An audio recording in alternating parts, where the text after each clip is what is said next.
Hello friends. आज का जो हमारा टॉपिक है वो बेस्ड है फेसबुक मार्केटिंग के ऊपर। जैसे कि आपको पता ही है कि Facebook day by day Facebook marketing भी बहुत पॉपुलर हो रही है। और अगर आप अपने गोल्स के लिए बहुत स्पेसिफिक हैं और आप किसी पर्टिकुलर स्पेसिफिक लोकेशन में आपका बिजनेस बेस्ड है, तो फेसबुक मार्केटिंग आपके लिए बहुत बेनिफिटेबल हो सकती है। ठीक है। तो अगर आप भी फेसबुक मार्केटिंग लगा रहे हो या अगर आपने ऑलरेडी ट्राई किया है और आपको आउटपुट नहीं आ रही है, तो कुछ मैं आपको 5 to 6 पॉइंट्स बताने जा रहा हूँ जिनको आप डिप्लॉय करके या यूटिलाइज करके आप भी अपनी फेसबुक मार्केटिंग में अपना रिजल्ट को इम्प्रूव कर सकते हो। ठीक है। सबसे पहला पॉइंट है गोल्स। Set your goals.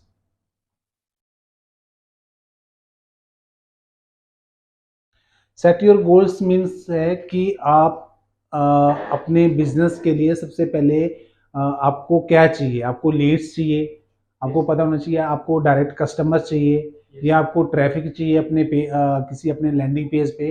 तो कहने का मतलब ये है कि अगर आपको पता है कि आपका गोल क्या है, on the basis of that आप अपनी स्ट्रेटजी बना सकते हो फेसबुक मार्केटिंग की।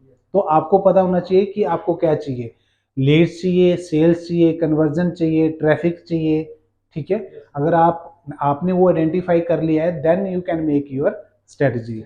बहुत से लोगों को यही पता नहीं होता है कि उन्होंने क्या चाहिए उनको, मतलब उनके टारगेट क्या है। अब वो ट्रैफिक चाहिए उनको, या उनको कस्टमर चाहिए डायरेक्टली, या उनको कॉल्स चाहिए। ठीक है। किसी भी फॉर्म में उनको यूजर्स चाहिए, वो आपने फाइंड आउट करना है एग्जैक्टली। ठीक है। सेकंड है नो योर ऑडियंस या know your customers.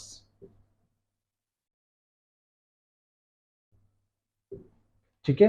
Know your customers means है कि आपको अपने पोटेंशियल कस्टमर का पता होना चाहिए कि कौन लोग आपके प्रोडक्ट्स को या सर्विसेज को यूज करने वाले हैं।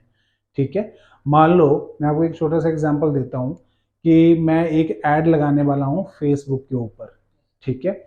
अब फेसबुक के ऊपर मैं बेचने वाला हूं कोई भी बच्चों के खिलौने बेचने वाला हूँ। ठीक है। या किड्स जो टॉयज होते हैं। अब मैं जो फेस अब जो मैक्सिमम कौन उस मेरे टॉयज को कौन खरीदेंगे? बच्चे खरीदेंगे तो उनके पेरेंट्स खरीदेंगे। और नॉर्मली पेरेंट्स जो होते हैं वो जनरली मतलब 20 से लेकर मैक्सिमम 40 तक, 20 से 40 एज के बीच ग्रुप वाली जो एज के उनके बच्चे होते हैं, क्योंकि 40 के बाद तक उनके बच्चे बड़े हो जाते हैं। ठीक है। और थोड़ा सा आजकल आप ऐसे भी ले सकते हो कि लेट लोग मैरिज करते हैं तो 25 के बाद स्टार्ट कर सकते हैं। तो मतलब आपका 25 to 40 एज के बीच में जो आपका जो आपके फेसबुक की जो प्रोफाइल्स हैं या कस्टमर्स हैं, वो आपके क्या हैं? पोटेंशियल पोटेंशियल आपके कस्टमर्स हैं। ठीक है। अगर आपने फेसबुक मार्केटिंग लगा दी ओवरऑल, जिसमें बच्चे भी देख सकते हैं, बूढ़े भी देख सकते हैं, कोई भी देख सकते हैं, तो मैक्सिमम जो आपकी कैप है, जो आपका बजट है, वो वेस्टेज भी हो सकता है। क्यों? क्योंकि उसमें तो कोई भी बंदा देख रहा है। मान लो किसी ऐसे यूजर्स ने देख लिया जिसको चाहिए ही नहीं, मैक्सिमम लोग। ठीक है।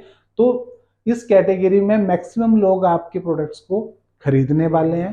तो आपने सबसे पहले ट्राई करना है कि आपके कस्टमर्स की डेमोग्राफी क्या है, कहाँ पे रहते हैं, उनका बिजनेस क्या है, उसका किसी भी बेस पे एज ग्रुप क्या है, आपने ये डिफाइन करना है, अपना पोटेंशियल कस्टमर चेक करना है। ठीक है। सर अगर हम फेसबुक मार्केटिंग चलाते हैं तो हमें ये ऑप्शन मिलती है कि हमारी जो ये मार्केटिंग की जो कैंपेन्स है ये इसी एज पर एग्जैक्टली वहां पे ऑप्शन आता है कि आपका एज ग्रुप क्या है आपके। अगर आपको नहीं पता, सारे कोई भी खरीद सकता है। जैसे मान लो मैं कोई जूस बेच रहा हूँ, जूस का प्रोडक्ट है, तो कोई भी पी सकता है, तो उसमें मुझे सेट करने की जरूरत नहीं है।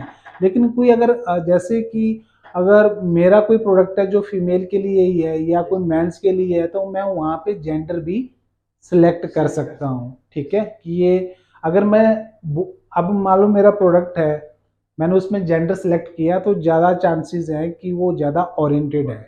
तो हमने अपने कस्टमर्स को बहुत ही स्पेसिफिक जाना है, उनकी डेमोग्राफी चेक करनी है कि एग्जैक्टली अब जैसे कोई चीज़ है जो कुछ लोकेशन बेस्ड भी होते हैं, जैसे कि वो कहाँ के हैं, पंजाब के हैं, आपके हिमाचल के हैं, या दिल्ली के हैं, या बॉम्बे के हैं, तो वहाँ पे आप लोकेशन भी लोकेशन सेट कर सकते हो कि कोई आप ऐसी चीज़ सर्विस प्रोवाइड कर रहे हो जो आप दिल्ली में ही प्रोवाइड कर रहे हो, तो आप अपनी ऑडियंस के लिए जो लोकेशन कहाँ पे सेट करोगे, दिल्ली में सेट करोगे। अगर आपने चीज़ सर्विस आप दिल्ली में प्रोवाइड कर रहे हो लेकिन आप मतलब पूरी ऑल इंडिया सेट कर रखा है, तो आपका बजट मैक्सिमम हो सकता है विदाउट एनी आपको लीड्स उतनी प्रॉपरली आपकी मीनिंगफुल लीड्स नहीं आएंगी। ठीक है। आपका थर्ड है पेज ऑप्टिमाइजेशन। ये बहुत ही इंपॉर्टेंट है। पेज ऑप्टिमाइजेशन का मतलब है कि जो सर्विसेज या प्रोडक्ट आप बेच रहे हो, क्या वो चीजें आपके पेज के फेसबुक पेज पे रिफ्लेक्ट हो रही हैं। ठीक है, कि कस्टमर्स को वो चीज आपके पेज पे दिखनी चाहिए। ठीक है, आप कहाँ पे, आपका एड्रेस, आपका फ़ोन नंबर, आपकी आइडेंटिटी, अगर उनको लगेगा कि आप जेन्युइन एग्जैक्ट हो, एक्चुअल में रियल में हो, तब वो आपके साथ इंटरेक्शन करेंगे। अगर उनको लग रहा है, कहीं पे भी उनको लगा कि कोई फेक आदमी ऐसी एडवर्टाइजमेंट लगा रहा है, आपके बारे में कोई प्रॉपर आइडेंटिटी फेसबुक के ऊपर नहीं है, तो वो आपको इग्नोर करने की सोचेगा। ठीक है। फोर्थ है आपका कंटेंट स्ट्रेटेजी। बहुत ही इंपॉर्टेंट पार्ट है अभी। कंटेंट स्ट्रेटेजी का मतलब है कि आप फेसबुक पोस्ट के ऊपर या एडवर्टाइजमेंट के ऊपर क्या पोस्ट करने जा रहे हो। आप पिक्चर पोस्ट करने जा रहे हो, आप कंटेंट पोस्ट, टेक्स्ट पोस्ट करने जा रहे हो, या वीडियो पोस्ट करने जा रहे हो। ठीक है। आजकल जो मेरी सजेशन है कि कंटेंट भी एक लिमिटेड होना चाहिए, विजुअल ज़्यादा हो। अगर वीडियोज़ है आपके प्रोडक्ट के बारे में, वीडियोज़ हैं तो ज़्यादा बेटर है, क्योंकि लोग ज़्यादा आजकल वीडियोज़ देखना पसंद करते हैं। बहुत ज़्यादा लंबी वीडियोज़ नहीं होनी चाहिए, 1-2 मिनट्स की इंट्रोडक्शन होनी चाहिए आपके प्रोडक्ट और सर्विसेज के बारे में। अगर आप इस टाइप की वीडियोज़ को बूस्ट करोगे, प्रमोट करोगे, पेड ऐड लगाओगे, डेफिनेटली आपको जो रिजल्ट है आपके ज़्यादा आने वाले हैं। फिफ्थ है आपकी insight checking and response to reviews. ठीक है। इनसाइट चेकिंग का मतलब है कि आपके जो आपने ऐड लगाई है, आपको डेली के आपके कितने उनके फिगर्स आ रहे हैं। ठीक है, कितने लोग देख रहे हैं। अगर बहुत ही कम रिस्पॉन्ड आ रहा है तो आप थोड़ी सी मॉडिफिकेशन कर सकते हैं, ऑप्टिमाइजेशन कर सकते हैं। आपको उसके बारे में सोच सकते हैं कि कहाँ पे मैंने कुछ गड़बड़ की है। लेकिन अगर आप देख ही नहीं रहे हो, पूरा वीक आपकी ऐड चल रही है और एट द एंड ऑफ आप देखते हो कि कोई भी रिजल्ट नहीं आ रहा है, तो उस टाइम तक तो आपका बजट जो आपने पैसे लगाए हैं वो जा चुके होंगे। ठीक है। और एक सबसे इंपॉर्टेंट चीज़ है जिसको हम इग्नोर नहीं कर सकते, हो सकता है कि आपने ऐड लगाई, आपको रिस्पॉन्ड बहुत कम आ रहे हैं, लोग आपसे इंटरेक्ट बहुत कम कर रहे हैं, लेकिन अगर आप 2-3 लोग भी कर रहे हैं, उनको रिप्लाई जरूर करो। जैसे किसी ने पूछा कि sir what is the price of your product, तो उसको जरूर पोलाइटली से बात, हो सकता है किसी की टोन आउट ऑफ बॉक्स भी हो सकती है जो आपको ठीक ना लगे, लेकिन आपने उसको वेरी पोलाइटली आपको रिस्पॉन्ड करना है, ताकि वो आगे से उसको ये लगे कि नहीं, ये जेन्युइन लोग हैं, एक्चुअल लोग हैं जो प्रोडक्ट और सर्विसेज को प्रोवाइड कर रहे हैं। और ये मेरा एक्सपीरियंस है कि डेफिनेटली वो आपको और अच्छे तरीके से आपके बिजनेस के बारे में या सर्विसेज के बारे में पूछेंगे, और हो सकता है कि वो वैसे आपका एक कस्टमर भी बन जाए। ठीक है। तो फ्रेंड्स, ये वो टॉप 5 मार्केटिंग स्ट्रेटजीज हैं जो कि आप फेसबुक मार्केटिंग में यूज कर सकते हैं, और आप मैक्सिमम आउटपुट आप गेट कर सकते हो अपनी पेड एडवर्टाइजिंग के साथ। Still you have any queries और क्वेश्चंस, तो आप कमेंट बॉक्स में अपना क्वेश्चन शेयर कर सकते हो। I will address them definitely. Thank you very much.